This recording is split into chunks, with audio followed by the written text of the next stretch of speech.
Hey guys, well, yeah, there were some students, some lucky students who have been studying Japanese, and imagine they're shocked to find out that they were going to be able to put those language skills to the test, actually meeting the Prime Minister here at the Japan Center, and that's exactly what happened a little bit earlier here at Dix Park. That event just wrapping up about an hour ago. The Prime Minister and his wife, as well as Governor Cooper, all on hand, but this was really a once-in-a-lifetime opportunity for the students, and there were students of all ages here. So on the downstairs part of the building in here, you had some middle school students who are part of a local middle school that is a sister school of a similar school in Hiroshima, and that was something that the Prime Minister said really touched his heart because his family is from Hiroshima.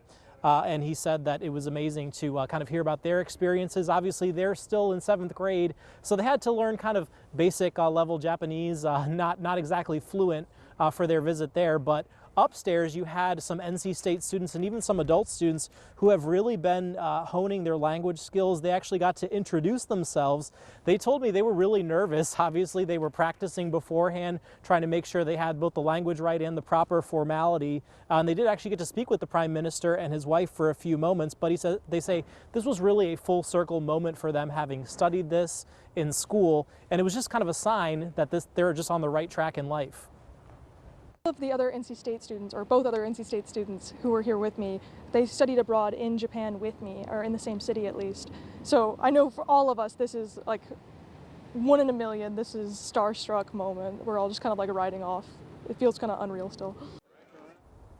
Yeah, absolutely unreal, and most of them said they want to continue their Japanese studies when they graduate. But also, there was a lot of security for this event. We saw the Japanese Secret Service taking the lead when you have a foreign dignitary come in. It's the Japanese security that was in control, wanting everybody as they were going in. They also had everybody on a tight schedule as well. A lot of the Japanese press following the Prime Minister from Japan, first going to Washington, D.C., and then here to North Carolina. But one thing that everybody just keeps repeating is just how important Japanese businesses are to North Carolina.